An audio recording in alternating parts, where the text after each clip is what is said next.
bonsoir Richard Loyen, ce soir qui nous a fait l'amitié de nous rejoindre sur Comwat TV pour une émission effectivement sur le solaire ce soir. Donc Comwat TV, le format c'est on discute sans langue de bois autour de sujets qui nous passionnent.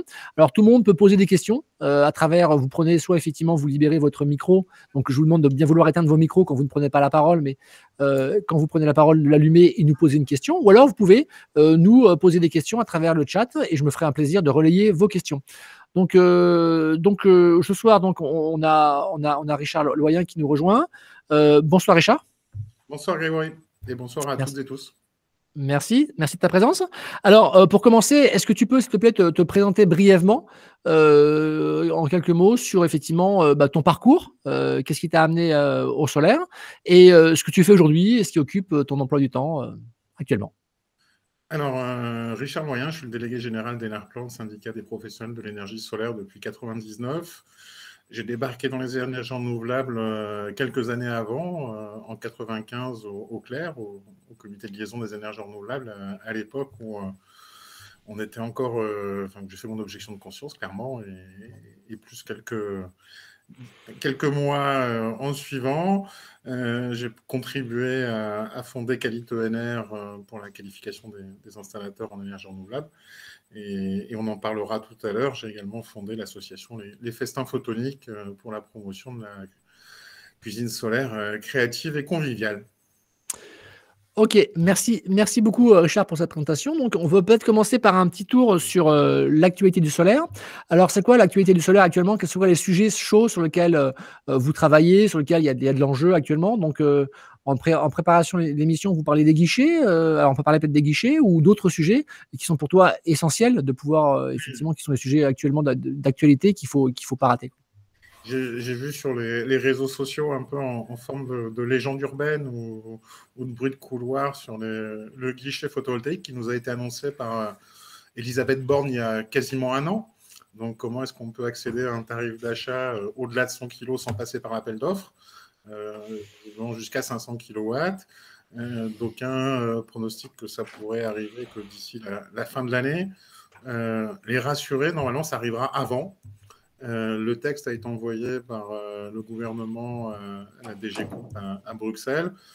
Nous, on a un courrier en lien avec Solar for Europe qui est en train d'arriver à cette même DGCOMP pour dire mettez le coup de tampon rapidement pour valider. On est dans les guidelines européens. Enfin, je dirais, tout est conforme. Il n'y a qu'à dire oui pour qu'on n'attende pas la fin du semestre, mais qu'on ait bien ce dispositif pour libérer l'énergie solaire des territoires qu'on attend depuis un an à partir du premier trimestre, à la fin du trimestre pour le deuxième. Donc ça, c'est quand même quelque chose qui est important pour, quelque part, nos membres, ceux qui font du solaire photovoltaïque à l'échelle du bâtiment.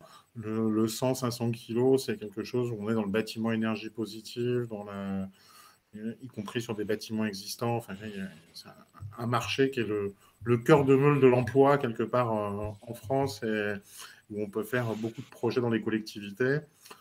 On devrait avoir un système sans l'abri des appels d'offres. Donc, y compris notre ami Sylvain Robillard en Normandie, ça lui sera plus aisé, mais dans le Nord-Pas-de-Calais aussi et en Île-de-France, il n'y aura pas forcément besoin d'être au sud pour gagner le concours de la mariée pour avoir un projet sélectionné à l'appel d'offres entre 100 et 500 kg. Donc, un peu de patience. Ça a mis du temps. Hein. On peut regretter entre une annonce et l'envoi à Bruxelles que ça mette quasiment un an. Mais voilà, le texte est dans la navette. D'accord. Donc, du coup... Ok, donc le guichet, ce qu'on appelle le guichet, c'est ça, c'est n'importe qui fait un projet entre 100 et 500 kg, plus besoin d'appel d'offres. Tarif d'achat jusqu'à 500 kg, alors que voilà, d'accord. Il est plafonné à 100 kg. D'accord. Ok, très bien. Merci. Et donc du coup, écoute, il y a Sylvain qui est prêt apparemment. Il a déjà pas mal de dossiers qui sont prêts à être mis dans les circuits. Ça a été annoncé par l'ancienne ministre, je pense que tout le monde attend. Donc c'est important aujourd'hui. Enfin, on pourra remarquer la célérité. On va quasiment aussi lentement que pour une campagne de vaccination. Hein. Oui, oui, tu as raison. Ouais. Effectivement, on se demande... Ouais. En parlant d'Europe et en parlant de rapidité, il y a aussi l'Europe qui avait légiféré sur la partie autoconsommation collective, qu'il y avait effectivement, il y a une directive qui dit qu'on doit passer à l'autoconsommation collective en France. Il y a même des députés français qui ont effectivement ont voté un décret pour dire qu'on devait passer à l'autoconsommation collective. Donc, c'est il y a 2 ans maintenant, 2 ou 3 ans. Donc, on va bientôt être en infraction avec l'Europe si on n'arrive pas à avancer sur ces sujets-là. La balle est aujourd'hui... Comment ? Pour moi, on n'est pas du tout en infraction. On a un cadre qui n'est pas adapté. Mais ça ne veut pas dire qu'on n'a pas de cadre. D'accord. Alors, ok, c'est vrai que moi j'étais content quand j'avais vu que l'Europe avait légiféré pour l'autoconsommation collective, parce qu'aujourd'hui, sans langue de bois, l'autoconsommation collective en France n'existe pas. Elle est complètement. Il y a quelques dizaines de projets qui sont faits. Les quelques projets qui sortent, c'est à coup de sueur et de sang, parce que c'est l'enfer de rendre rentable ce genre de projet. Donc ça végète, c'est vraiment une honte. Ouais. C'est le génie français. On a eu l'intuition législative de l'autoconsommation collective bien avant plein d'autres pays en Europe. Et ensuite, on a mis des cales, le frein moteur et une bride pour que surtout ça ne se développe pas. On a un régulateur qui appelle ça le communautarisme énergétique, ce qui est quand même une caricature, alors qu'on est en train de parler qu'il faut favoriser les communautés d'énergie renouvelable. Donc aujourd'hui, ça ne se développe pas pour 2 raisons essentielles. Le premier, c'est qu'on a un tarif d'utilisation du réseau public d'électricité, le fameux TURP, qui globalement plombe les opérations. Et deuxièmement, on est redevable de toutes les taxes sur l'électricité, la TICFE et toutes les taxes locales, ce qu'on n'a pas en autoconsommation individuelle. Quand je produis sur mon toit et que je consomme l'électricité qui est produite sur mon toit sans passer par le compteur, il n'y a aucune taxe sur cette électricité solaire, elle est considérée comme vertueuse. À partir du moment où elle passerait mon compteur électrique et je la partagerais avec mon voisin, elle est taxée de toutes pièces, même si on n'a pas prévu qui récoltait la taxe. Donc aujourd'hui, il y a une sorte de flou artistique, juridique, qui fait que quand il y a un flou, ce n'est pas forcément bon. C'est-à-dire qu'il peut y avoir potentiellement un loup et un redressement. Et par ailleurs, on a un TURP, tarif d'utilisation du réseau public d'électricité, qui est punitif, qui globalement encourage à utiliser le TURP commun, le TURP 5. Et si on prend la proportion des choses, on a globalement une petite 50aine d'euros par mégawattheure de taxes, une petite 50aine d'euros par mégawattheure, donc 5 centimes de TURP. Et ça veut dire que mon kilowattheure, même si je le donne, mon voisin va devoir payer à minima 10 centimes, une centaine d'euros le mégawattheure, pour pouvoir en bénéficier. Donc aujourd'hui, on a un cadre législatif, on est conforme à ce que demande l'Europe, entre guillemets, conforme. Par contre, on a un modèle économique qui ne tient pas. Alors, ce que dit l'Europe, c'est que normalement, le tarif d'acheminement doit être payé au prix proportionnel de ce que ça a coûté aux infras d'acheminer. Donc, effectivement, dans une colonne montante d'un immeuble où on a des panneaux solaires en toiture et que ça descend juste entre la toiture et les appartements de l'immeuble, le coût proportionnel, il coûte 0. Donc, aujourd'hui, faire payer 50 € le mégawattheure, un truc qui coûte 0, c'est pas vraiment en cadre, pas très bien avec le coût proportionnel que ça a coûté. On a un TURP qui est basé sur le prix du timbre unique. Donc, finalement, que je fasse 2 mètres ou 10 mètres dans ma colonne montante ou 10 kilomètres. Ou 1000 kilomètres. C'est ça. Donc, c'est ça, en fait. Après, et tu penses qu'un jour, on pourra en sortir? Tu crois qu'on pourra en sortir un jour de cette tarification timbre-poste qui est faite pour le nucléaire, qui a été construite autour du nucléaire et qui n'est plus du tout adaptée à une production d'énergie décentralisée? On verra comment évolue la commission de régulation de l'énergie en fonction de son président et de ses commissaires pour assouplir et favoriser le circuit court. Le circuit court a fini finalement par être favorisé dans l'agriculture. Peut-être que demain, il sera favorisé dans l'énergie, mais aujourd'hui, ce n'est pas le cas. Donc malheureusement, aujourd'hui, on est dans un système de Shadok où finalement, pour payer le TURP et des taxes, on va aller faire les poches des régions pour avoir des subventions. Demain, on va aller répondre à un appel d'offres pour pouvoir recevoir des subsides nationaux, des subventions qui permettent de compenser parce qu'on est taxé par ailleurs. Enfin, c'est la France dans toute sa splendeur, un système de Shadok. Et les Shadok, tu as bien résumé. Et qu'est-ce qu'il faudrait qu'on fasse à notre échelle? Est-ce qu'il faut faire c'est quoi les actions les plus concrètes que les citoyens pourraient faire pour faire avancer dans le bon sens ce sujet-là? Est-ce que c'est écrire une lettre au ministre? Est-ce que c'est continuer de rabâcher ça à chaque réunion avec la DGEC? Est-ce que c'est attendre patiemment que que le président de la Creuse s'en aille et laisse la place à quelqu'un qu'on espère de plus. Je ne sais pas si c'est le poste ou la personne qui fait que ça bloque. Je pense que la Creuse n'a jamais été très favorable aux énergies renouvelables, donc je ne sais pas si en changeant de président, ça va changer grand-chose. Je sais pas, tu pourras peut-être lui parler, il devrait prendre sa retraite près de Montpellier, donc tu auras peut-être une chance de le rencontrer sur un marché. Néanmoins, passer cette boutade, je pense qu'il faut continuer de réclamer un cadre qui soit favorable au circuit court de l'électron. Ouais. C'est important. Ça ne veut pas dire un chèque en blanc. Aujourd'hui, pour l'éternité, il y a des propositions qui sont faites aujourd'hui sur ces exonérations de taxes bornées dans le temps, qui permettent de consolider les business models. On est en relation avec un certain nombre de députés et il y aura des amendements qui seront poussés sur des projets de loi en ce sens. Donc aujourd'hui, entre guillemets, l'action elle est plus syndicale que citoyenne, même si elle pourra être relayée. Mais aujourd'hui, voilà, on en est arrivé à finalement résorber la précarité énergétique qui est grande dans le logement collectif, chauffe électricité. On n'y arrive pas, même en voulant donner de l'électricité. On a un risque que l'office HLM se retrouve redressé et on lui dise mais faut payer un facture d'un côté, il faut payer les taxes de l'autre. Et vous nous devez 100 € le mégawattheure, même si vous l'avez donné à vos locataires pour d'un point de vue social.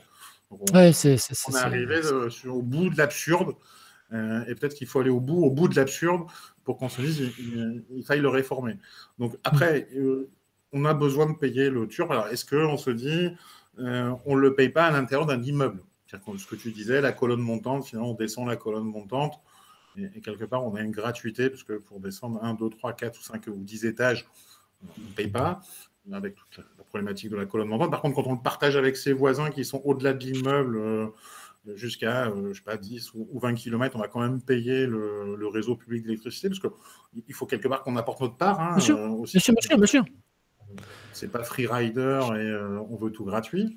Donc, il faut vraiment le payer. Après, c'est combien on paye? Est-ce que c'est adapté? Et après, sur les taxes, moi aujourd'hui, je préférais une exonération de taxes qui soit bornée. C'est un signal prix. L'État, Bercy, c'est ce que c'est. Je ne récolte pas des taxes. D'ailleurs, aujourd'hui, il n'y a même pas prévu de les récolter, donc c'est peu dire. Donc, je vous exonère pour les 10 ou 15 prochaines années, mais je ne vous donne pas de subvention en contrepartie. Et aujourd'hui, on est dans un truc ubuesque où finalement, je vous taxe, mais vu qu'avec la taxe, le modèle économique, il n'est pas viable, vous pouvez demander une subvention par ailleurs.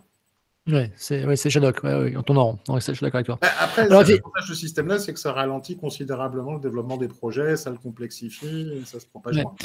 Alors effectivement, on voit bien qu'effectivement, actuellement, le modèle énergétique d'EDF est compliqué. Effectivement, alors je ne veux pas casser les choses sur d'EDF, c'est juste, j'en prends pas à EDF, mais je m'en prends à sa structure financière. C'est effectivement aujourd'hui, EDF, il y a des gens très bien, qui sont très, très volontaires pour faire avancer les choses. Il y a plein de belles choses qui se font chez EDF.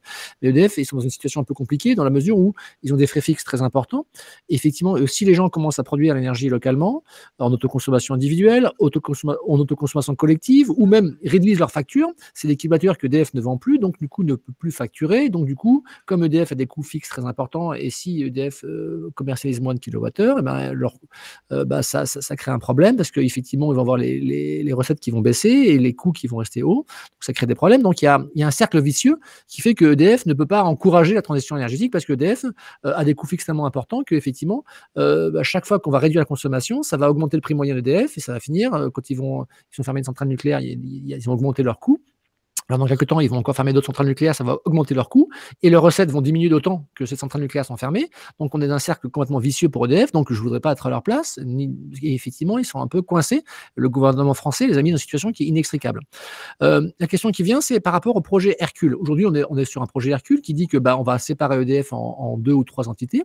Est-ce que tu penses que ça peut aller dans le bon sens ou pas? Alors, c'est en train de batailler au niveau de l'Europe.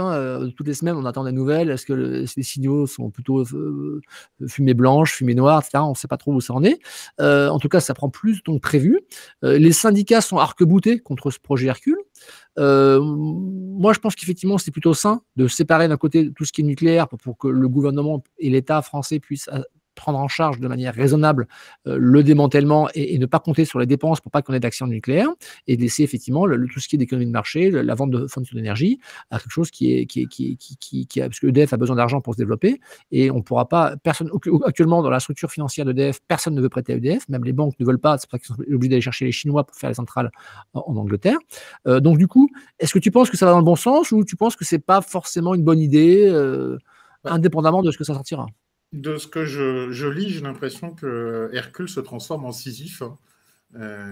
Et tous les jours, il redescend la montagne, donc c'est compliqué. Ce qu'on peut comprendre, enfin, ce que j'en ai compris personnellement, c'est que finalement, on a décidé de nationaliser les pertes futures et à venir du nucléaire avec Hercule, hein. On cantonne la production nucléaire pour que la Commission européenne nous autorise à subventionner cette production. Grand carénage, allongement de la durée de vie et démantèlement futur. Donc, quelque part, pour ne pas peser sur l'électricien, on va le charger sur le contribuable. C'est une solution comme une autre, mais il faut voir s'il y a une soulte, hein. En Allemagne, il y a eu une soulte qui avait été donnée. Après, on peut s'interroger sur le fait de mettre dans la même filiale EDF Énergie Renouvelable, qui est exposée au marché, et Enedis, qui a un monopole de distribution. Je veux bien qu'aujourd'hui, entre guillemets, on va y faire la mariée financière plus belle avec une activité de distribution sous monopole. Et qui est très lucrative, parce que tous les ans, Enedis remonte 600 millions d'euros de dividendes à la maison mère. C'est vrai que ça fait mal aux concurrents d'EDF qui disent non, mais pourquoi un monopole d'État remonte de l'argent aux consommateurs. Ouais, c'est ça. Mais néanmoins, il faut rémunérer ce réseau, mais pas excessivement. Et aujourd'hui, on peut quand même s'interroger sur le fait que c'est un service public de distribution d'électricité, et le fait de le valoriser dans une structure financière marché, avec EDF Énergie Renouvelable, ça peut poser quand même question. On pourrait se dire, finalement, c'est un service public, c'est comme RTE. Caisse des dépôts. Pareil. Enfin, il n'y aura pas des gens qui se feront des bénéfices extravagants sur les kilowattheures qui seront distribués, tout en gardant le prix du timbre unique sur la distribution. Donc, cette question-là. Et puis après, il y a la question des barrages hydroélectriques. Là aussi, on est sur une nationalisation. Ça fait, je ne sais plus, 12 ou 15 ans qu'on négocie avec l'Europe en disant on va libéraliser, mais on ne libéralise pas. Mais oui, un petit peu, attendez, ça va venir. Voilà. Donc aujourd'hui, de la même façon, ça peut être une solution élégante, pourquoi pas, de nationaliser les barrages hydroélectriques. Ça fait des investissements qui ont été faits au siècle dernier, qui font partie du bien commun. Why not? Mais bon, on ne sait pas si ça aboutira in fine, s'il y aura un plan B. Mais je pense qu'aujourd'hui, ceux qui négocient ce dossier, c'est décisif pour essayer d'en sortir.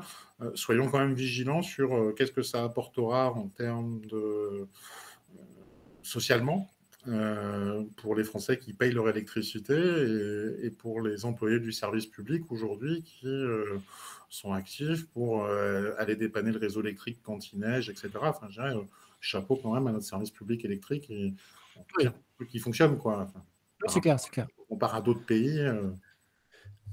C'est clair. Non, c'est clair. Je me rappelle toujours la tempête de 99 où ils ont réquisitionné les retraités pour venir remettre tout en place. Il n'y a pas beaucoup de boîtes qui rappellent les retraités pour remettre le service en fonctionnement. C'était quand même un moment unique dans l'histoire de ce service public. C'est pour ça que finalement, le loger dans une filiale dont l'objectif est d'enrichir des gens en bourse peut interroger. Oui, mais après, c'est pas forcément pour enrichir les gens en bourse, c'est aussi pour accéder au capital. C'est-à-dire qu'aujourd'hui, aucune banque ne veut prêter à EDF parce qu'ils savent que de manière, ça risque de partir en vrille avec le nucléaire. Donc, alors si on séparait EDF du nucléaire, là, les banques pourraient prêter et ça permettrait de donner les moyens à EDF d'investir. Après, on a besoin de prêter aujourd'hui à EDF qui vendent l'électricité. Au-delà de ce qu'il pourrait avoir en termes de nucléaire, mais la distribution d'électricité comme le transport, il n'est pas dit que ça doit être logé dans une... Oui, je suis d'accord avec toi. Non, c'est un monopole. Profit. Notamment parce que c'est un monopole et un service public. Après, si on se dit un monopole et un service public, ça doit rémunérer fortement des investisseurs en bourse. Je suis d'accord avec toi. Non, mais tu as raison, en toute logique, on devrait mettre Enedis avec le nucléaire, quoi. Parce que du coup, les recettes de l'an. Oui. Dans une filiale publique avec RTE, pour moi, ça fait partie du service public de distribution. T'as raison. Enedis, finalement, n'a que la concession. L'actif, les réseaux, c'est les collectivités, donc c'est aussi un bien public. Ouais, c'est vrai. C'est vrai qu'Enedis ne possède rien. Il ne possède pas les câbles. Ok, merci pour ton analyse.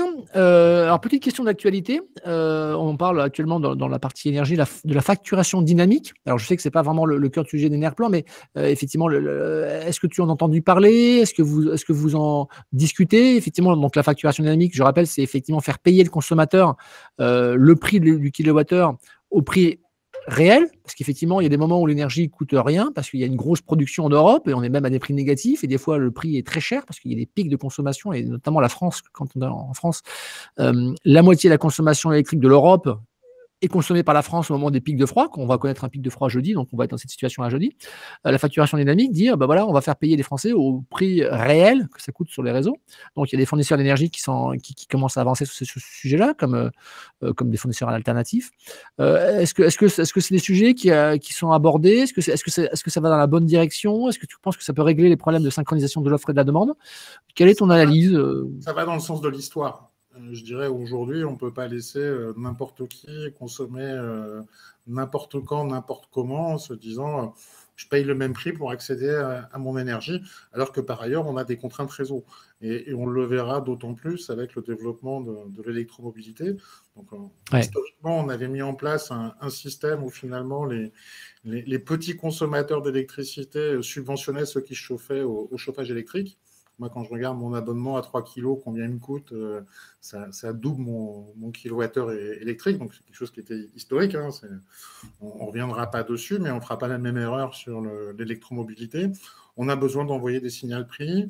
Le Turpe 6 va commencer à mettre en place les choses. Peut-être que ça se mettra et complètement dans le Turpe 7, le prochain tarif d'usage du réseau public d'électricité.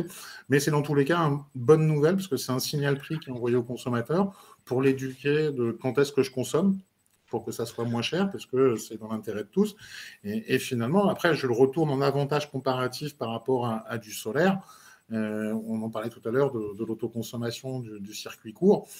Si je consomme du kilowattheure qui vient d'à côté de chez moi pour recharger mon véhicule à 14 heures alors qu'il y a un beau soleil, je ne devrais pas payer le même prix que si je rentre le soir à 19 heures et qu'il y a des contraintes réseau.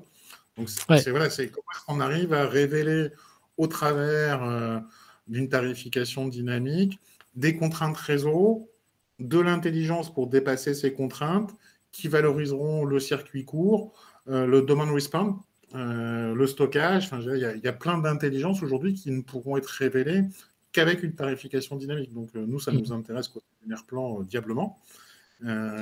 C'est quelque chose qui est... ça fait partie du sens de l'histoire. Après, à quelle vitesse ça va se mettre en œuvre, de façon volontaire, de façon obligatoire, pour quel consommateur je pense qu'on va mettre 5 ou 10 ans avant que ça soit, on ait achevé le cycle de mise en œuvre. Ok, bon, en espérant que ça soit un peu plus rapide, on verra. Question suivante donc n'hésitez pas à poser des questions si les gens qui sont connectés veulent poser des questions, de prendre la parole directement en allumant votre micro ou en posant des questions sur le chat. En attendant, moi j'ai des questions. Aujourd'hui, effectivement, au niveau des assurances des artisans, c'est vrai que c'est compliqué, hein, c'est un sujet qu'on a déjà abordé, qui date. C'est compliqué, même les artisans qui bossent bien, qui n'ont pas de sinistre, ça devient compliqué de trouver une assurance et de se lancer. Donc pour un jeune qui se lance dans le photovoltaïque, c'est un petit peu compliqué. Est-ce que tu peux nous faire un petit récap de la situation, où on en est, des négociations, de la situation, des conseils que tu pourrais donner aux artisans qui nous écoutent pour effectivement arriver à cheminer? Premier conseil que je pourrais donner, c'est qu'on a 3 courtiers d'assurance spécialisés en énergie renouvelable qui sont membres d'Enerplan. Donc, s'il y a des gens qui peuvent essayer de vous trouver une solution où vous ne trouvez pas le courtier générique de votre village ou de votre ville, c'est cela. Donc, d'accord. En premier lieu, ils sont 3. Vous pouvez... la libre concurrence là. Et si vous avez... Donc les gens écrivent à Enerplan et vous leur répondez, vous leur envoyez les coordonnées des 3 courtiers pour qu'ils puissent effectivement être défendus avec des gens qui ont l'habitude de défendre ces dossiers. Voilà, et qui analyseront le dossier, c'est quoi la compétence de l'entrepreneur, c'est quoi ses équipes, le cas échéant, sa sinistralité, si jamais son assureur n'a pas voulu le garder, etc., pour essayer de lui trouver un bon contrat. Après, une fois qu'on a dit ça, on n'a pas tout dit. Aujourd'hui, il y a une vraie frilosité au niveau des compagnies d'assurance, hein, malgré les beaux discours aujourd'hui, ça se traduit pas en fait. On est en train de programmer pour leur faire prendre conscience entre guillemets, qu'on a une profession qui s'améliore et qui se contrôle. On devrait partager la mi-année avec eux. Alors c'est loin, mais le résultat des audits renforcés. On est quand même la seule profession aujourd'hui qui a des audits renforcés une fois tous les 14 installations, etc. Donc on a en permanence un contrôle qui se fait. Et aujourd'hui, les combinations seraient quand même bien inspirées de se dire donnez-moi vos résultats d'audit, parce que si à chaque fois c'est vert et zéro faute ou très bien, entre guillemets, c'est que vous travaillez bien. Donc je ne vais pas refuser de vous assurer alors que vous travaillez bien. Et à l'inverse, plutôt que d'assurer avec un bandeau, ceux qui auront des cartons orange ou rouge, ils pourraient les suspendre. Enfin, je pense que c'est un bon thermomètre aujourd'hui à prendre de régulation. Apprenons, c'est depuis 2017 où on a un arrêté tarifaire avec des contrôles renforcés. On aura bientôt plus de 3 ans de retour d'expérience. Qu'est-ce que ça dit? C'est aussi, depuis 3 ans, on a simplifié, on n'est plus forcément intégré au bâti. On peut être en surimposition. Donc voilà, je pense qu'aujourd'hui, on a continué d'apprendre sur c'est quoi la qualité, ce qui se passe sur le marché, c'est quoi les désordres, et qu'on arrête de regarder dans le rétroviseur sur le coût des sinistres ancestraux pour dire on insulte l'avenir et finalement on n'y va pas. Mais j'avoue que le marché de la responsabilité civile décennale, c'est unique en Europe. Hein. Il y a peu d'assurances qui sont venues et les exotiques qui s'y étaient mis en sont plutôt sortis ou finalement assuraient pas vraiment. Donc on se retrouve aux assurances de la place, hein, je ne vais pas les citer. Mais dur à convaincre. On se donne encore 6 mois pour y arriver, pour que, entre guillemets, on a l'ancien président de la FFB, Jacques Chanu, qui maintenant est arrivé à la présidence de la SMA BTP. Donc on avait échangé avant du temps où il était encore à la FFB sur les galères qu'avaient les entrepreneurs du photovoltaïque pour s'assurer. Donc on espère qu'il s'en souviendra maintenant qu'il est arrivé à la SMA BTP et qu'il arrivera à secouer le cocotier de sa boîte pour qu'en interne, ça bouge, quoi. Parce que, je dirais, au-delà des chartes, des engagements, etc., ça reste extrêmement frileux et cette saison, pour ne pas dire congelé, quoi. Très bien. Merci pour ce retour.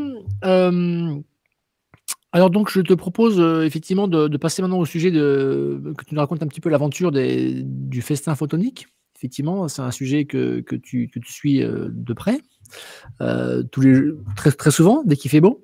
Alors, est-ce que tu peux nous dire comment tu es venu à ce sujet-là, comment tu as trouvé ça, quelle était la rencontre, comment tu as rencontré cette idée, et qu'est-ce que c'est, et comment tu peux encourager les gens effectivement à s'y intéresser? Les festins photoniques, c'est une association loi 1901 que j'ai montée avec des copains chefs restaurateurs à Marseille. Comme d'habitude, une toute belle histoire devient autour d'une table et d'une bouteille. Donc, on avait pensé que finalement faire de la bonne bouffe avec du solaire, ça pourrait être séduisant. Et de là, on a créé une association qui s'appelle les Festins Photoniques, dont l'ambition est de promouvoir la cuisine solaire créative et conviviale. Et au-delà, de se dire parlons au ventre pour éveiller les esprits à la transition écologique. Parce que finalement, il y a des cerveaux qui sont encore récalcitrants à la transition écologique, mais avec du bon, on va réussir à leur parler. Donc, le vecteur de l'alimentation est intéressant, parce que finalement, dis-moi ce que tu manges et je te dirai qui tu es.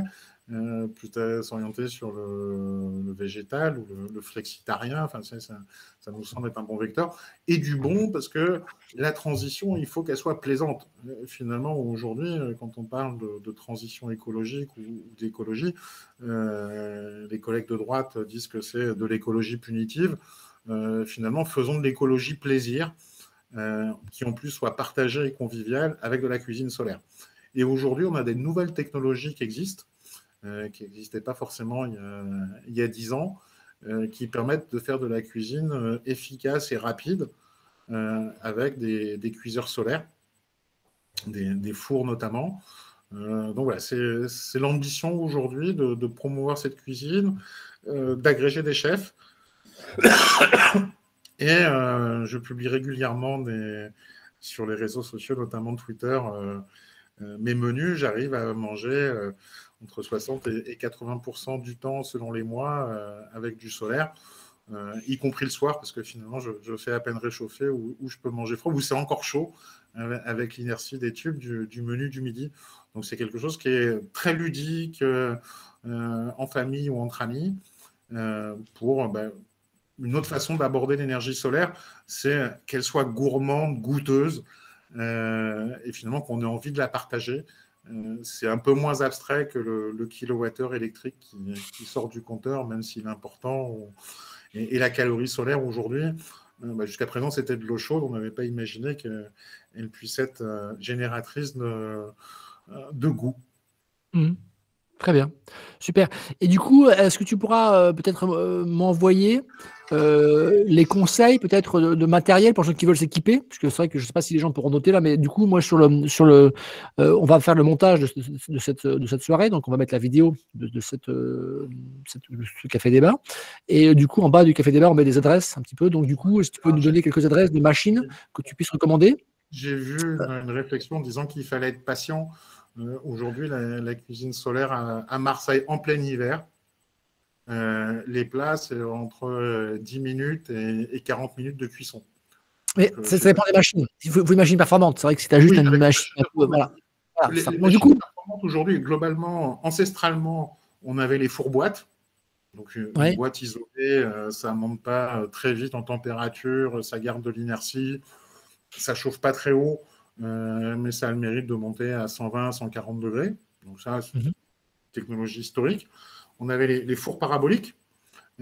Aujourd'hui, il y en a d'ailleurs un des meilleurs du monde qui est fabriqué en Occitanie, dans le Tarn. Donc, voilà, on a y compris un bon fabricant français, Simplicity, qui fabrique un bon modèle de ce genre. L'inconvénient, c'est que c'est très sensible au vent. Et à Marseille, on a du Mistral, donc le jour où il y a du vent, avec du soleil, si tu ne peux pas manger, c'est chaud, c'est un peu gênant. Et puis la dernière technologie qui est arrivée il y a quelques années, c'est les fours solaires à tube sous vide, où là, on va cuire à l'intérieur du tube. L'avantage, c'est qu'on monte à 200, 250, voire 300 degrés en été. Je fais des beignets de fleurs de courge, donc on a une bonne température à l'intérieur. Aujourd'hui, il y a encore peu d'offres. Néanmoins, on travaille à améliorer, à développer cette offre. Durant le confinement, j'ai tellement mangé solaire et je me suis tellement inspiré des fonctionnalités du design qu'en fin d'année, on a conçu un four solaire familial à tube. On est en train de regarder pour le sortir en mode assemblez vous-même l'année prochaine avec notre partenaire Solar Brother. Voilà, de la sorte d'avoir quelque chose qui ne coûte pas un demi-SMIC pour avoir un four solaire sur sa terrasse, qui soit accessible et qui soit performant, qui soit durable également, hein, je pense qu'en termes de matériaux. Donc il y a ces travaux qui sont faits. Si vous regardez, il y a les festins photoniques, on a une page sur Facebook. Où il y a régulièrement des publications qui sont faites. Et après, notre partenaire français, c'est Solar Brother, une petite start-up qui fabrique ils ont commencé par un briquet solaire, un cuiseur à concentration de petite taille en format origami. Et on travaille avec eux pour développer d'autres fours. Et on est en train de travailler en ce moment via l'association des festins photoniques avec l'école polytechnique de Marseille. D'accord. Le top niveau de nos ingénieurs, où on aura un concours de cuisine solaire en 2021 à partir d'entre avril et juin, où ils vont améliorer des fours solaires existants et en concevoir des nouveaux. Et là, ils ont une feuille de route pour concevoir des nouveaux outils de cuisson solaire qui fait plaisir à voir. Donc j'en parlerai une fois qu'on aura les résultats et que je verrai que ça avance dans le bon bout. Mais voilà, c'est devenu une démarche pédagogique d'une école polytechnique à Marseille, de se dire, faisons plancher nos ingénieurs, sachant qu'après, c'est pas forcément les mêmes produits aujourd'hui pour une cuisine plaisir en France et en Europe sur sa terrasse qu'une cuisine solaire dans le monde où il y a 3 milliards de personnes et un peu plus qui utilisent du bois et du charbon pour manger quotidiennement parce qu'ils n'ont pas le choix. Ce n'est pas forcément les mêmes produits selon les cibles.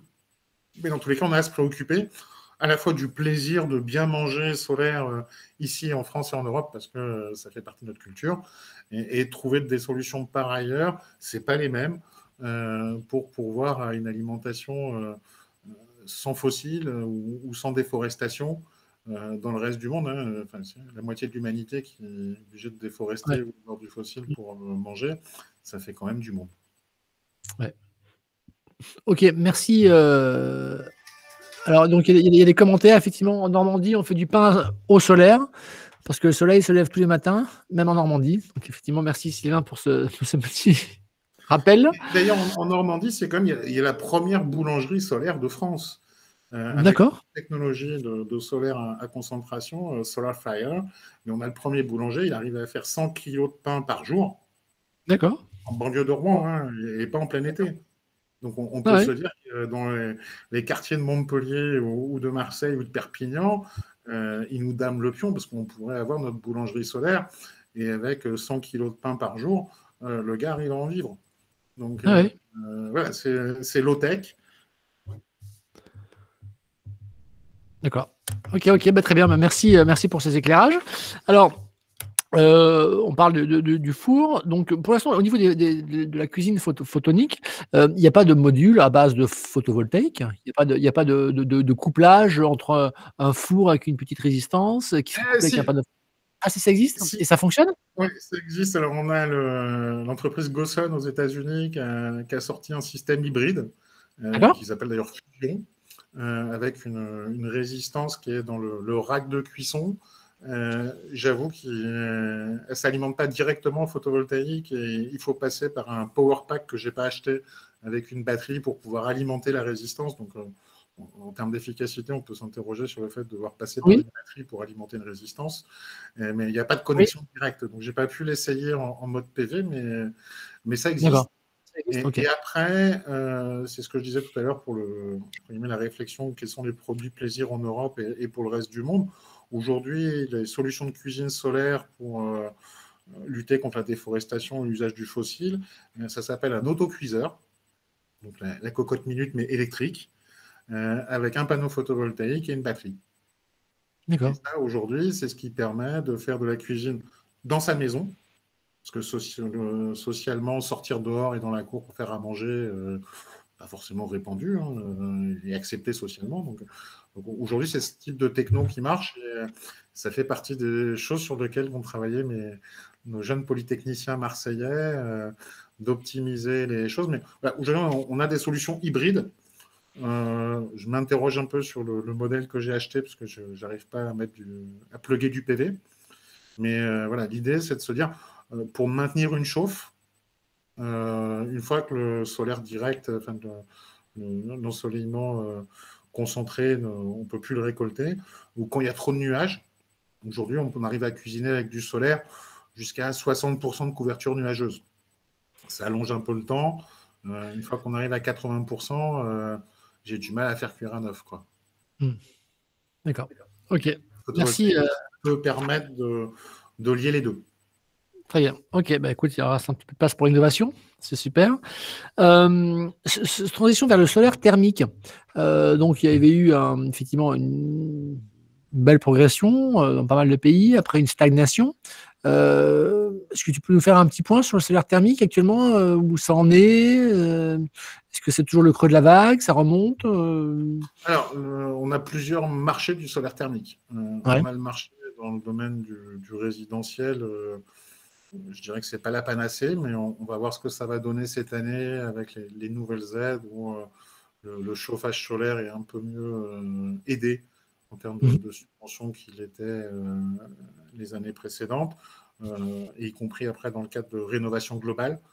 Ça peut aussi être intéressant. Donc voilà, on a un marché qui peut être sensible aux aides.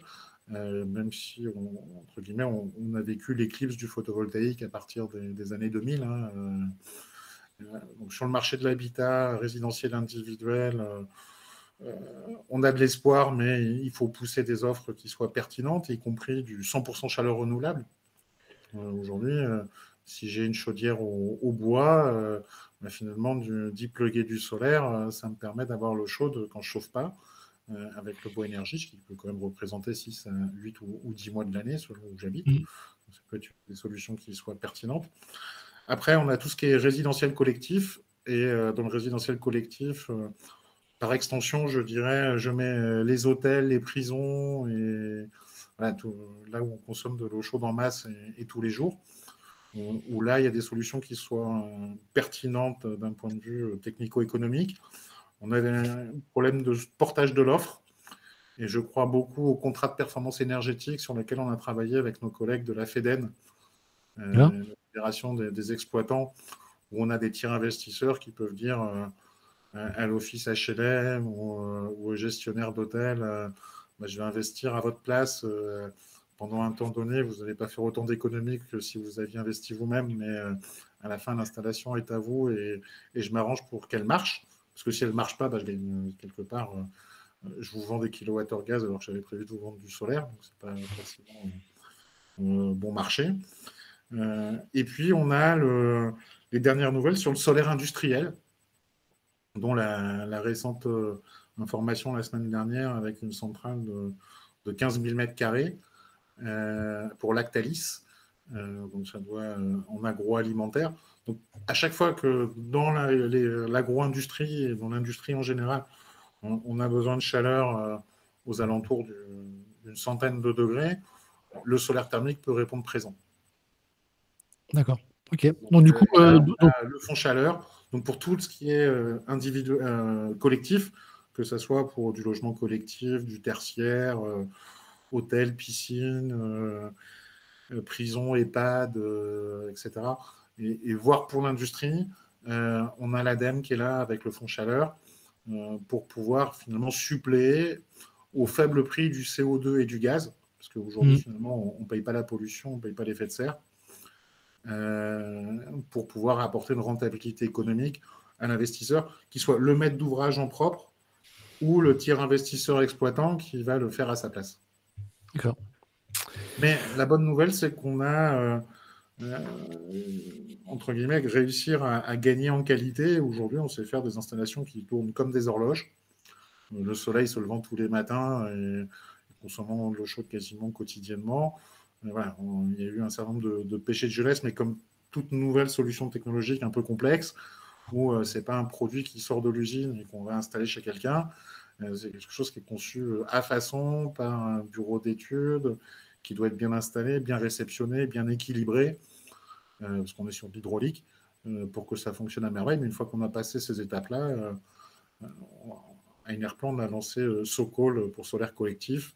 Aujourd'hui, il y a plus de 3000 professionnels, maîtres d'ouvrage, experts qui sont fédérés pour faire gagner la chaleur solaire collective, parce que c'est quand même, tu disais tout à l'heure en parlant de cuisine, la chaleur solaire, c'est quand même ce qu'il y a de plus efficace au mètre carré, quoi. Oui. En termes d'énergie reçue, retransmise, finalement, c'est là où je vais le plus récolter et transmettre de chaleur utile. Donc, je n'oppose absolument pas les solutions. D'ailleurs, on a des solutions qui sont hybrides et qui font les deux. Mais il faut trouver la bonne solution pour le bon usage. Ok. Merci pour cet éclairage. Alors, à un moment donné, on parlait beaucoup de solaire à concentration avec effectivement faire chauffer de l'huile dans des sels fondus, etc. C'est une techno qu'on voit plus du tout là, actuellement dans les projets, et tous les records de prix, on voit plus tellement de thermique solaire pour produire du courant électrique. Est-ce que tu as quelques infos là-dessus, ou est-ce que ça devient complètement marginal comme marché? Mais en fait, ils se sont fait dépasser par les progrès du photovoltaïque. Ouais, c'est ça en fait. Ils ont été disruptés par la vieille technologie. Ils étaient sur la même ligne de départ. Mais la grande différence avec le solaire photovoltaïque, c'est que le solaire photovoltaïque a augmenté considérablement le marché, et derrière le marché, on a augmenté la taille des usines. Pourquoi c'est moins cher? C'est parce que les usines sont toujours plus grosses. Alors que sur le solaire à concentration, on en reste à des pilotes industriels qui nécessite quand même d'être sur des latitudes où on est vraiment un bon ensoleillement pur. Ici, je crois que ça s'arrête aux Pyrénées-Orientales, hein, en France Oui, métropolitaine, donc Perpignan. c'est un peu au-dessus de Perpignan. On est en Espagne, donc le terrain du marché, il est quand même limité. Peut-être un peu sur la zone littorale ici. Et voilà, c'est un marché qui a une zone géographique limitée et surtout un nombre d'opérations limité qui fait qu'on n'arrive pas à industrialiser de façon massive et que du coup, il est moins cher aujourd'hui quand on regarde ce qui se passe avec le plan solaire marocain, où il y avait des gros projets avec du solaire à concentration. Aujourd'hui, ce qui va gagner la compétition, c'est de grands champs PV avec de grosses batteries par rapport à du solaire à concentration qui pouvait paraître plus low-tech, entre guillemets. Oui. C'est l'effet d'échelle industrielle qui fait qu'il y en a un qui s'est qualifié et qui boom partout dans le monde, et il y en a un autre qui plante des démonstrateurs quand il peut. Très bien. Alors, une question un petit peu, un peu générique, c'est à partir de maintenant, là, 2021, deux futurs extrêmes peuvent se dessiner. Il y a un futur dans lequel la transition énergétique avance dans une mauvaise direction et ça se passe mal dans les 10 prochaines années. Et puis, il y a un futur où tout se passe bien et tout est merveilleux et on arrive dans une situation qui est vraiment très intéressante en 2030.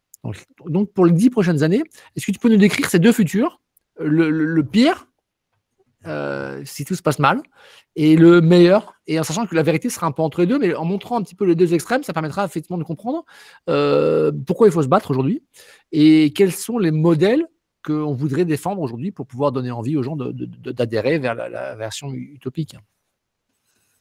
Je dirais le pire, c'est on ne respecte pas, comme on me l'a fait jusqu'à présent, les directives européennes. On ne respecte pas nos objectifs, on s'assoit dessus, on tergiverse et on veut prolonger un vieux modèle sans vraiment engager massivement un nouveau. Si je parle pour le côté français. Le mieux, c'est qu'on est volontariste et on se dit finalement, le nucléaire est là, on va le garder, les centrales, elles vont aller à la fin de leur vie, mais en attendant, on va avoir besoin d'un mix qui sera 50, 60, 80% renouvelable et il faut qu'on pédale, il faut qu'on avance parce que finalement, qu'on ait 2, 4, 6 ou 8 EPR, on aura beaucoup de NR. C'est vraiment quelque chose dont il faut avoir conscience. Donc, du coup, ça nous fait revoir un peu les choses. Ça veut dire qu'au niveau local, avec les collectivités, les Comcom, les communautés d'agglomération, les communautés de communes et les métropoles, on arrive à mettre en œuvre des nouveaux modèles qui valorisent la production locale d'énergie. On arrive de concentrer dans quelques points de la France et on fait de la valeur partout. On passe à l'électromobilité avec du solaire. Je dis souvent qu'en France, on n'a pas de pétrole, mais on a du soleil. Aujourd'hui, avec 1 kW de PV, c'est 5 à 10 000 km d'autonomie selon le poids de ma voiture. Et si jamais j'ai un scooter électrique, j'en fais encore plus. Donc là, on a vraiment de la richesse à dégager, finalement. Arrêter d'importer du pétrole qui pollue au-delà du CO2 pour se dire, finalement, la mobilité demain, avec un kilowattheure à coût marginal produit localement, plutôt que d'enrichir quelques compagnies pétrolières, les pompistes vont trouver une reconversion, mais on arrivera à partout récolter du solaire pour nos mobilités, y compris. Donc, ça demande du volontarisme aujourd'hui, de l'implication des entreprises, parce qu'après, la qualité, aujourd'hui, la transition sur des énergies déconcentrées, ça veut dire qu'il faut que chaque chantier soit une réussite. On ne va pas faire que des centrales de 10, 20, 30, 50 mégawatts. Il faut qu'on traite maison par maison, collectif par collectif, et ça veut dire derrière des emplois, des compétences au niveau des territoires. Voilà, c'est quelque chose qui est quelque part plus diffus, qui est plus porteur de valeur ajoutée également. Et puis, entre les deux, on se régalera tous de solaire et en premier lieu avec notre guinguette solaire qui va ouvrir à Marseille au printemps, qui est le premier concept de restaurant solaire en Europe. Donc on vous invitera à venir parler transition au tir d'une cuisine végétale principalement, mais pas que, et créative dans tous les cas. D'accord. Et donc, tu es optimiste sur l'ouverture des restaurants alors? Ah oui, ben, je préfère être le représentant des syndicats des professionnels du solaire que les syndicats des professionnels des restaurateurs, parce que les pauvres vivent franchement Ouais. une mauvaise passe. Hein, c'est compliqué. Bon, tous les copains que j'ai dans le métier, ils sont pas au bout de la corde, mais c'est vraiment compliqué. Oui, les restaurants vont rouvrir on va finir par en sortir de ce Covid. Et égoïstement, entre guillemets, pour notre guinguette solaire qui va rouvrir au printemps, elle est en plein air. Donc, ça veut D'accord. dire qu'il n'y a pas de salle où on s'enferme. On est dans un immense jardin. Et donc, du coup, ben, voilà, il n'y a pas plus de risque de Covid que d'être dans la rue. Ok, ok. Mais aujourd'hui, les restaurants qui soient en plein air ou qui soient à Oui, l'intérieur sont oui. fermés, donc c'est Il n'y a que pas dans vraiment de l'imaginaire. restaurant en plein air. Après, on a le clic est collecté. Voilà, on peut aller chercher à la porte du restaurant, etc. Ouais, Alors, drôle de période, hein, ouais, c'est clair. En tout cas, tu as raison, il faut être optimiste et il faut espérer que tout soit on ne peut pas vraiment. être pessimiste quand on travaille dans le solaire, sinon on change de métier. Exactement, tu as bien raison. Alors, ok, effectivement, tu nous as décrit ce futur qui est un peu effectivement intéressant, qu'on rêverait tous effectivement arriver à 80% de renouvelables dans les 10 ans qui viennent. Ambitieux, mais difficile. Si demain tu étais contacté, on te dit voilà, on vous propose d'intégrer le cabinet du ministère de l'énergie et de l'environnement, quelles seraient les mesures, les 3 mesures que tu effectivement essaierais de mettre en avant par-dessus tout et disant voilà, ok, j'ai bien conscience que la France n'est pas le pays idéal, qu'il y a des blocages, qu'il y a des freins, etc. Mais quelles sont les mesures qui seraient acceptables par tout le monde et qui permettraient à la France d'aller dans la bonne direction de cette transition qu'on souhaite tous? Est-ce que tu as des idées de choses que tu disais si avais, voilà, si tu pouvais décider toi-même et dire voilà, je propose ça, ça et ça, qu'est-ce que tu proposerais? Trois La mesures. première réponse, ce serait non à condition de. J'en vois deux, entre guillemets, si ce n'est trois, mais celle qui me vient d'emblée, c'est de se dire la taxe carbone aujourd'hui, elle ne pose pas de problème pour l'industrie. Enfin, on s'est affolé avec les gilets jaunes, etc. Mais aujourd'hui, finalement, si on met une taxe carbone pour notre activité industrielle et agricole, etc., ça va inciter à passer à la chaleur renouvelable. Parce que franchement, la préoccupation, c'est quand même le changement Réchauffement climatique, climatique. Mmh. la catastrophe climatique qui nous attend et la réduction des émissions de CO2. Et aujourd'hui, finalement, voilà, si demain, éléphant bleu, l'eau chaude plus chère, si elle n'est pas solaire pour laver sa voiture, c'est pas bien grave. Dans l'agricole, l'industrie, il y a vraiment plein de secteurs aujourd'hui, sans toucher à la partie facture du chauffage et d'eau chaude du citoyen. Hein.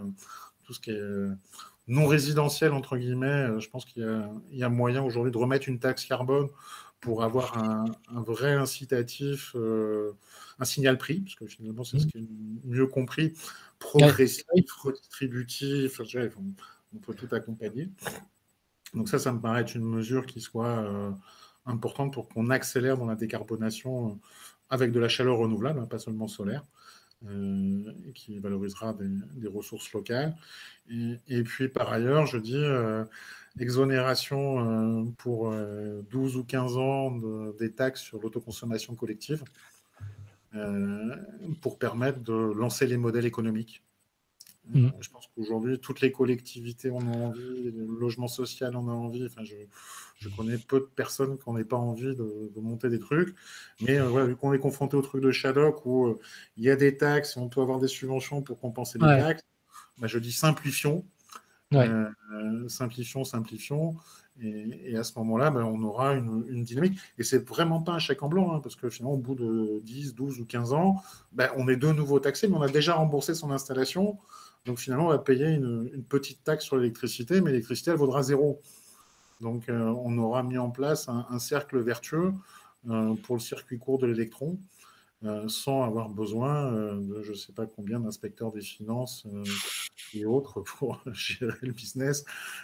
Voilà, si j'avais deux mesures à prendre, entre guillemets, un peu, en termes de chaleur et d'électricité solaire, ça serait celle-ci. Au débeauté. Hein. Ok. Bah, merci pour cette réponse. Alors, une question complémentaire que je pose régulièrement aux cafés débat comme moi. Euh, Par rapport à toutes les certitudes que tu as, les choses dont tu es vraiment sûr à 100%, est-ce qu'il y en a une qui est peu partagée et tu dis, c'est bizarre, genre, pourtant, moi, Richard Loyen, je suis sûr de ça, et pourtant, quand j'en parle autour de toi, les gens ne sont pas si convaincus que ça, ils ont du mal à s'approprier cette idée, etc. Et du coup, tu as du mal à les convaincre, et du coup, c'est un petit peu quelque chose d'une espèce d'incompréhension pour toi, pour dire, mais pour toi, c'est évident, et pour les autres, ça ne l'est pas. Alors, est-ce que alors, ça peut être dans le monde du solaire, ça peut être dans le monde de l'éducation, enfin, ça peut être même plus largement, parce qu'on est en fin de ce café débat, donc on peut élargir. Est-ce qu'il y a des choses auxquelles tu es certain que c'est vrai, que ça se passe comme ça, et pourtant les gens n'arrivent pas à le comprendre? Ce à quoi je suis confronté en ce moment beaucoup sur les réseaux sociaux, c'est ceux qui croient qu'on va rester dans l'ère TINA, There is no alternative, de la fameuse Thatcher, avec notre mix nucléaire qui est censé rester à 70 ou 80%, alors qu'aujourd'hui, une transition est à la fois possible et souhaitable. Ou souhaitable et possible, on met dans l'ordre qu'on veut. Ça ne veut pas dire qu'on sort du nucléaire du jour au lendemain, pour assurer un certain nombre de... Mais on peut avancer vers la transition, que ça soit positif pour le pays, pour les territoires et les citoyens.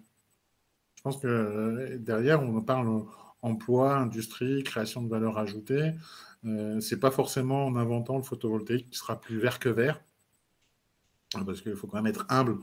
On est déjà bas carbone et on pèse 15% du marché mondial, donc on peut se satisfaire des solutions qu'on a déjà. Le stockage, ça va être une vraie révolution. Et notamment, c'est poussé pas par le stockage stationnaire, hein, c'est poussé par les véhicules électriques. Moi, quand j'entends des gens qui me disent qu'on ne peut pas stocker l'électricité, je demande où est la rallonge pour alimenter la Zoé, quoi, parce que jusqu'à présent, elle roule toute seule. Donc, on sait stocker de l'électricité. Et demain, les batteries de véhicules électriques, elles deviendront stationnaires. Donc, voilà, on a toutes les briques technologiques, mais aujourd'hui, on n'a pas encore conceptualisé de façon partagée et à maintes niveaux de décideurs que la décentralisation du mix énergétique, c'est possible pour moins de CO2 avec, en l'occurrence, plus de solaire. D'accord. Merci pour ce retour. Alors, il y a une question de Sylvain qui dit, est-ce que tu vois ressortir quelque chose du décret tertiaire? Oui, le solaire est un passager clandestin du décret tertiaire, mais qui voyage bien. D'accord. Clairement, aujourd'hui, le décret tertiaire, pour ceux qui ne connaissent pas, c'est du vocable de technocrate. Ça impose à tous les bâtiments tertiaires de faire moins 40, 50 ou 60% d'économie d'énergie. Donc, ils vont devoir moins consommer qu'avant à l'horizon 2030, 40 ou 50. Et aujourd'hui, dans les technologies qui sont, entre guillemets, homologuées pour arriver à ce résultat, il n'y a pas le photovoltaïque en autoconsommation. Mais par contre, il a l'avantage de baisser la consommation au compteur. Et juge de paix, c'est le compteur. Donc notre technocratie, finalement, n'a pas voulu reconnaître le photovoltaïque comme une économie d'énergie. C'était trop demandé. Hein. C'est toujours cette vision production, c'est pas une économie. Mais dans les faits, c'est une économie. Et aujourd'hui, moi, ce que je vois, c'est le photovoltaïque en autoconsommation dans le tertiaire, c'est quasiment la moitié du chemin. Donc en gros, on a une moitié du chemin qui se fait avec l'efficacité. Je mets des LED à la place des halogènes ou des lampes sodium. J'ai des pompes à débit variable. Enfin, je gère mon froid. Je mets GTB. Il y a énormément de trucs intelligents, pas chers à mettre en place. Ouais. Et du photovoltaïque en autoconsommation. Et toute chose égale par ailleurs, je vais aisément passer mon objectif réglementaire du décret tertiaire. Et donc ça, c'est porté par des entreprises.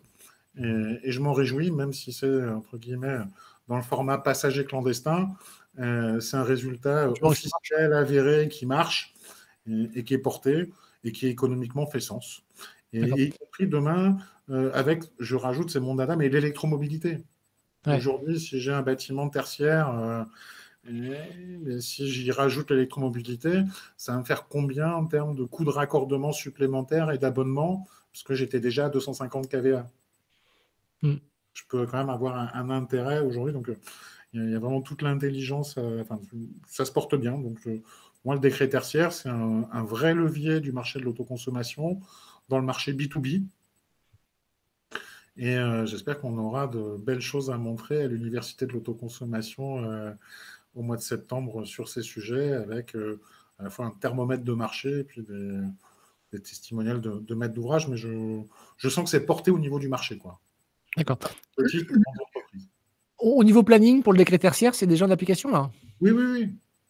D'accord, ok. Le Donc, du coup, décret c'est tertiaire, un projet qui sont. Ok. il s'impose à tous depuis, ça fait déjà plus d'un an. Après, l'horizon de temps, c'est 2030, 2040, 2050. Mais c'est-à-dire qu'aujourd'hui, il n'y a pas une foncière qui a du tertiaire qui ne s'interroge pas. D'accord. Parce qu'il y a un passage réglementaire. Et donc, voilà, c'est Et la date butoir à laquelle ils devront le faire, il n'y a pas de date butoir pour le faire. 2030. Ouais, mais c'est très loin. Enfin, 2030, c'est comme si je disais, tiens, je te donne de l'argent, tu me rembourseras plus tard. Mais néanmoins, je pense que c'est quand même assez incitant. Après, il y a le marché aussi du tertiaire, hein.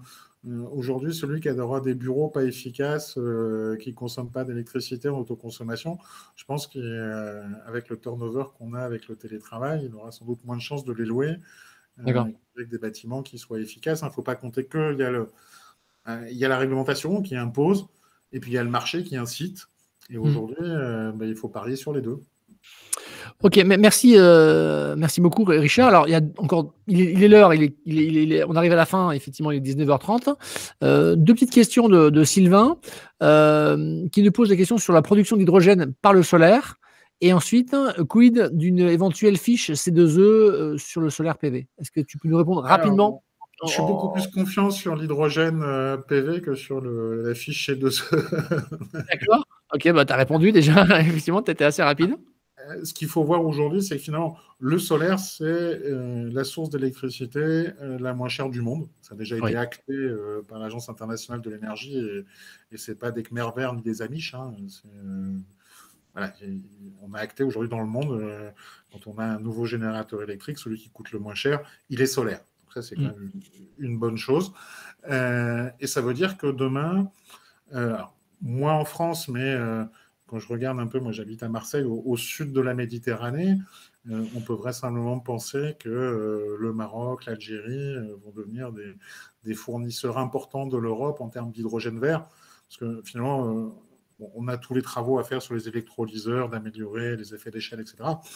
Mais ça tourne en termes de business model avec une électricité à 10 ou 15 euros mégawattheure. Et ça, on fait le faire avec du solaire. On ne sait pas le faire avec du nucléaire. Oui. Donc, l'économie fait que l'hydrogène solaire, c'est aussi la technologie clé pour faire du stockage intersaisonnier. On parlait tout à l'heure de batteries, et j'adore les batteries de voitures en stationnaire, etc. Mais ce n'est pas ça qui nous permettrait de passer l'hiver. Donc, il faut avoir conscience des temporalités. Et donc, finalement, la production d'électricité, pas à coût nul, hein, mais à coût marginal faible, c'est le solaire. Et donc, c'est le bon combo, le bon couplage avec de l'hydrogène. On va voir arriver, il y a de très gros projets qui sont en train de se monter en Espagne. Et je pense qu'on en verra sur la rive sud de la Méditerranée. Et c'est une bonne nouvelle parce que le pétrole était un peu concentré dans quelques pays. Ça nous posait quelques problèmes de géopolitique. Le soleil est beaucoup mieux réparti sur cette zone méditerranéenne. Donc, ça permettra à tout le monde de pouvoir produire de l'hydrogène. Et pour les C2E, ce que je disais tout à l'heure, dans le décret tertiaire, le photovoltaïque en autoconsommation, c'est un passager clandestin. Il n'est pas reconnu par l'administration. Donc, on a une sorte de blocage aujourd'hui. Si j'autoconsomme une calorie renouvelable, ça me donne une économie d'énergie. Si j'autoconsomme un électron renouvelable produit chez moi, ça ne me donne pas une économie d'énergie. Ce n'est pas vu de la même façon. Il y a un ostracisme entre les calories et les électrons, mais parce qu'on est toujours sur cette logique de production. Hein, c'est un peu Donc, ouais, je pense que le temps il y a plusieurs choses. Un, convaincre. Deux, changer la loi. Parce qu'aujourd'hui, dans le code de l'énergie, les énergies renouvelables, en fait, c'est la chaleur renouvelable qui permet de générer du C2E et pas l'énergie renouvelable. Donc, il y a un mot à changer dans le code de l'énergie. Ça peut être la troisième mesure que je propose aussi. D'accord, c'était lu. Okay. Ok, ben on va voter pour toi en tout cas, Richard, si tu te présentes. Ok, ben merci beaucoup, Richard, c'était le mot de la fin.